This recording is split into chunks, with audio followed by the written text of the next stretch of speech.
ಎಲ್ಲರಿಗೂ ರಾಗ ಆರ್ಟ್ಸ್ ದಸರಾ ಕಥೆಗಳಿಗೆ ಸ್ವಾಗತ.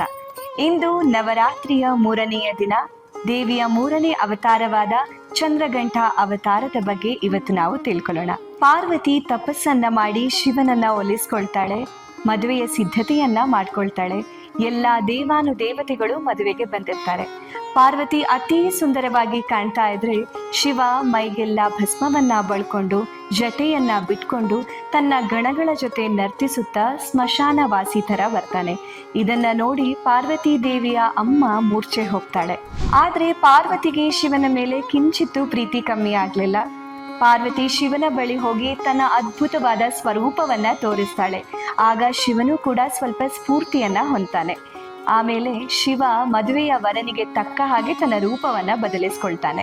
ಆಗ ಶಿವನ ತಲೆಯ ಮೇಲಿದ್ದ ಅರ್ಧಚಂದ್ರವನ್ನ ತುಂಬಾ ಇಷ್ಟಪಟ್ಟು ಪಾರ್ವತಿ ತನ್ನ ನೆತ್ತಿಯ ಮೇಲೆ ಸ್ವಲ್ಪ ಹೊತ್ತು ಇಟ್ಕೋತಾಳೆ. ಹಾಗಾಗಿ ಪಾರ್ವತಿಗೆ ಚಂದ್ರಘಂಟ ಅಂತ ಕೂಡ ಕರೀತಾರೆ. ಇನ್ನು ದೇವಿಯ 4ನೇ ಅವತಾರ ಕೂಷ್ಮಾಂಡ ಅವತಾರದ ಹಿನ್ನೆಲೆ ಏನು, ಯಾಕೆ ಪಾರ್ವತಿ ದೇವಿಯನ್ನ ಕೂಷ್ಮಾಂಡ ಅಂತಲೂ ಕರೀತಾರೆ, ಇದನ್ನ ರಾಗ ಆರ್ಟ್ಸ್ ದಸರಾ ಕಥೆಗಳಲ್ಲಿ ನೋಡೋಣ.